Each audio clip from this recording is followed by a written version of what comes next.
नमस्कार दोस्तों, आज प्रस्तुत है राधिका रमन सिंह की कहानी दो चूड़ी हारन। तो चलो दोस्तों, कहानी शुरू करते हैं। किसी गांव में दो चूड़ी हारन रहा करती थी।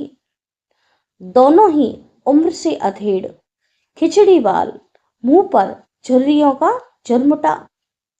दोनों सगी बहनें तो न थी, मगर रहती एक तने की दो डाली के समान। कुछ वर्ष पहले दोनों के मियाँ अल्लाह को प्यारे हो गए। 2 जून की रोटी दाल जुटाना भी मुश्किल हो गया। जब आटे दाल का भाव मालूम चला तो दोनों शहर से पल्ला छुड़ा गांव में आकर रहने लगी। वे दोनों शहर से तरह तरह की रंग बिरंगी चूड़ियां, अंगूठी, टीकी, साज श्रृंगार का सामान सिर पर टोकरी में रखकर गांव गांव बेचा करती थी। एक ही साल में गांव के हर घर का दरवाजा उन दोनों के लिए खुल गया था। गांव की छाती को चीरती हुई एक लंबी सड़क थी। सड़क के दाईं ओर के सारे घर बड़ी चूड़ी हारन के हिस्से में थे और सड़क के बाईं ओर के सारे घर छोटी चूड़ी हारन के हिस्से में थे। यह कोई कानूनी बंटवारा न था। यह बंटवारा तो दोनों ने आपसी समझौते के आधार पर किया था। गांव में कुछ ऐसे भी घर थे जिनके दरवाजे दोनों के लिए खुले थे। जो चूड़ी हारन नया सामान लेकर आती, उसकी गांव में अधिक पूछ होती। कभी कभी इसी बात को लेकर दोनों में आपसी द्वंद्व हो जाता, परंतु ऐसा भी नहीं कि दोनों में कट्टर दुश्मनी हो जाए।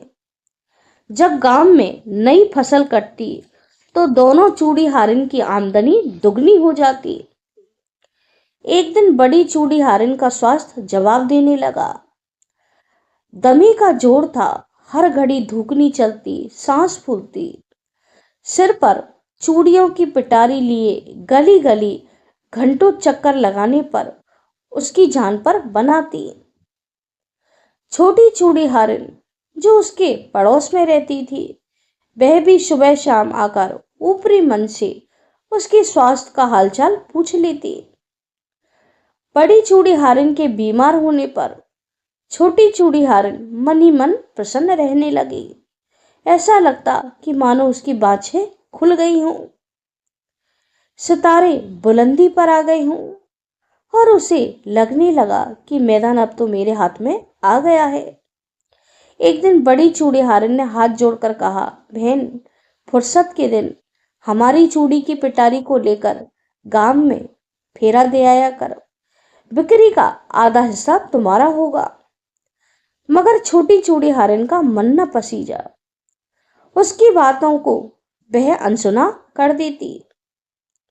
छोटी चूड़ी हारन अब पूरे गांव में फेरा लगाती।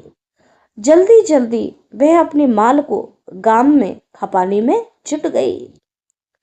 धीरे धीरे यह बात जब बड़ी चूड़ी हारन को मालूम हुई तो वह क्रोध से फनफना उठी। दोनों में आपसी बैर हो गया और परस्पर दोनों कटी कटी रहने लगी। बड़ी चूड़ी हारन अपनी बीमारी और लाचारी के कारण मन महसूस कर रह जाती। तभी एक दिन बड़ी चूड़ी हारन की इकलौती बिटिया रजिया ससुराल से पीहर आ गई। उसके हाथ पीले हुए 5 वर्ष भी न हुए। उसकी कोई संतान भी न थी और उसके शौहर का इंतकाल हो गया। जब उसने मां की बीमारी का समाचार सुना तो वह दौड़ी दौड़ी चली आई और वो अपनी मां की सेवा करने लगी। एक दिन बड़ी चूड़ी हारन ने कहा, बेटा रजिया, मेरा तो बुढ़ापा है, अब घर गृहस्थी का भार तुम ही संभालो।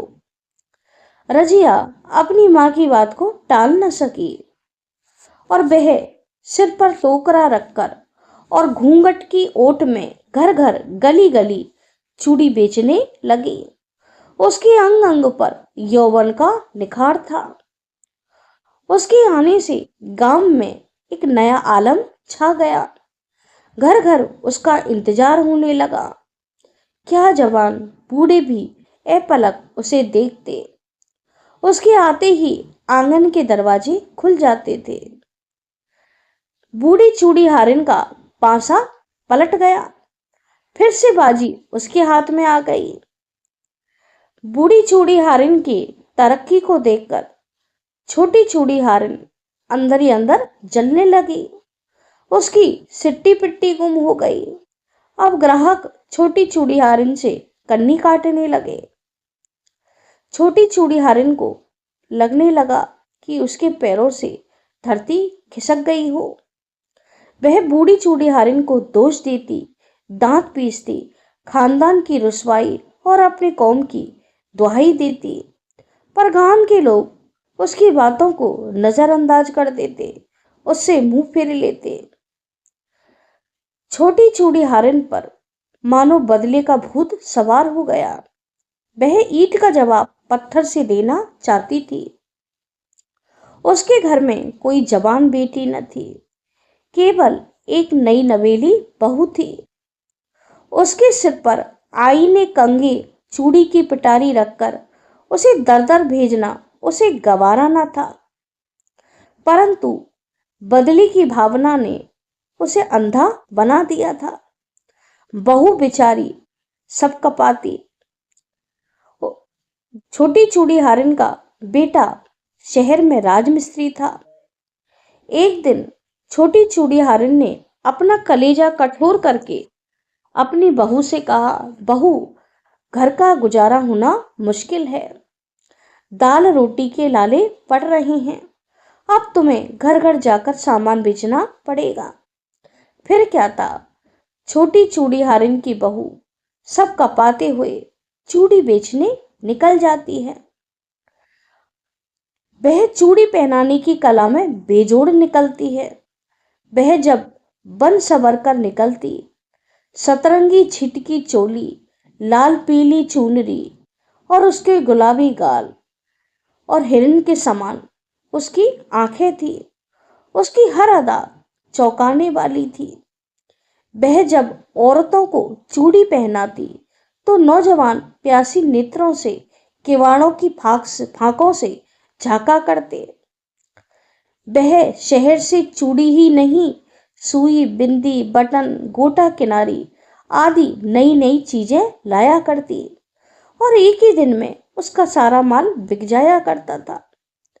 रजिया भले ही जवान थी, पर छोटी चूड़ी हारिन की बहू बेहद रूपवान थी। उसकी मोहिनी मूरत और कटीले नेत्र सबको घायल कर देते थे। जब वह चलती थी तो ऐसा लगता था कि मानो चंदा देवी धरती पर भ्रमण कर रही हो। अब रजिया के हौसले टूटने लगे। एक दिन गांव में किसी जमींदार के घर विवाह था। रजिया अपनी चूड़ी बेचने निकली और जमींदार के आंगन में अपनी चूड़ी की पेटी रखकर वह अपना गला खोल बैठी। उसकी कंठ की मिठास और सुरीली आवाज को सुनकर गांव वाले आश्चर्यचकित हो गए। वह गाने बजाने के फन में बड़ी माहिर निकली। अब रजिया का हर घर में आदर होने लगा। सब उसके आगे माथा टेकने लगे। अब गांव गांव में एक के रूप की तो दूसरे के गले की चर्चा होने लगी। दोनों आसपास के गांवों में जाने लगी।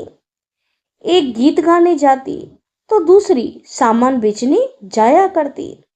दोनों दिन भर गांव गांव घूमा करती थी। आते आते और घर लौटने में उन्हें रात हो जाती। एक रात दोनों ही गायब हो जाती हैं। पग पग पर भूखे भेड़िए घूमा करते थे। जब दोनों आधी रात तक घर लौटकर नहीं आती तो दोनों चूड़ी हारिन छाती पीटने लगती हैं, जो परस्पर एक दूसरे का गला रेतने पर तुली हुई थी। परस्पर एक दूसरे को फूटी आंख न सुहाती। आज दोनों चूड़ी हारिन गले मिलकर रोती हैं, कलपती हैं। गांव में अलग अलग तरह की चर्चा होने लगी। दोनों घर की आबरू सरेआम बाजार में न रखती तो ये आसमानी आफत कभी ना आती। गांव में अफवाहों का बाजार गर्म था, पर सत्य तो यह था कि वेश्यावृत्ति के दलालों ने उन दोनों को फांस लिया था। दोनों उनके प्रलोभन में आ गईं। एक के हिस्से में कलकत्ता की सोनागाछी मंडी आई तो दूसरे के हिस्से में काशी की दाल मंडी आई। दोनों चूड़ी हारन के लालच का दंड एक की बेटी और दूसरी की बहू भोग रही थी। दोनों वेश्यावृत्ति के धंधे में पड़ गई थी। थैंक यू दोस्तों।